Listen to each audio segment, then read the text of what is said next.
नमस्कार. आपण आहोत पारगाव बाजारामध्ये. एक पंचायत समिती जिल्हा परिषदेच्या निवडणुका लागल्यात. तर आपल्याला काय वाटतं की पंचायत समितीमध्ये संभाजी शेठचं पारडं जर राहील का राजू शेठचं राहील?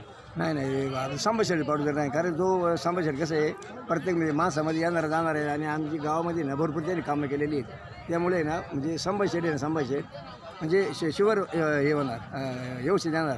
आणि आता कसं होतं, आता बाकीच्याबद्दल आपण काय बोलायचं नाही, काही नाही, पण संभाजी शेठचं काम चांगले आहे, आमच्या गावातला व्यक्ती आहे. आणि दुसरं म्हणजे वा कोणी म्हणजे कधी काय फोन केला, कोणी कुठं काय केलं तरी म्हणजे माणूस जाऊन येणार माणूस आहे. त्यामुळं काय संभाजी शेठबद्दल काय बोलायचं नाही. आणि 100% येणार म्हणजे त्याचं काय त्याबद्दल काय बोलायचं नाही काही. जिल्हा परिषदमध्ये 3 उमेदवार उभे आहेत. तर आपल्याला काय वाटतं बा नक्की बा कोणाची कामं जास्त आहे? नाही मग समजा जास्त संभाजी शेठचे काम आहे. आता आहे त्यांच्याबरोबर त्या ताई आहेत, पण कसं होतं ताईचं ना आपलं जास्त परिचय नाही, पण त्यांच्याबरोबर आहे ना त्यांचे बाबा सांगतात कोण सरपंच पदासाठी तेव्हा इच्छुक होत्या, आपले ते सरपंच होत्या, त्यांचे काम चांगले आहे. त्याबद्दल आपल्याला काय जास्त बोलायचं नाही.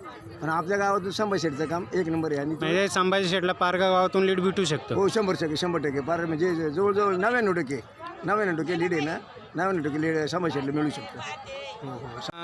आलो आहोत पारगाव बाजारमध्ये. तर एक इथं मतदान म्हणून एक महिला उभी आहे. तर त्यांना आपण विचारूया की नक्की बुवा पारडं कोणाचं जड राहील. पंचायत समितीमध्ये संभाजी शेठ चव्हाण आणि राजू शेठ गाडगे उभे आहेत.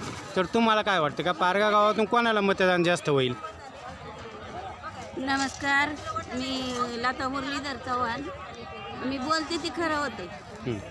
आमच्या गावातून संभाजी शेठ दादा, आमचे दादा, त्यांनाच भरपूर मतं पडतील. माझा असा अंदाज आहे. अंदाज नाही, खरोखरच आहे. त्यांनी इतकी कामं केली गोरगरीब सगळ्यांना समेत धरून, कर्मचारी किंवा बाहेरचा माणूस जरी असला तरी सगळ्यांना जीव लावतात. त्याच्यामुळं दादा हा एकमेव नेता आहे आणि त्यांनाच निवडून देणार आहेत सगळेजण. आणि दादाच येणार, 100% दादाच येणार आहे. तर आपण पाहत आहोत यात आई बोलतायत की 100% संभाजी शेठ यांनाच मतदान भेटणार आणि तेच 100% निवडून येणार. धन्यवाद ताई.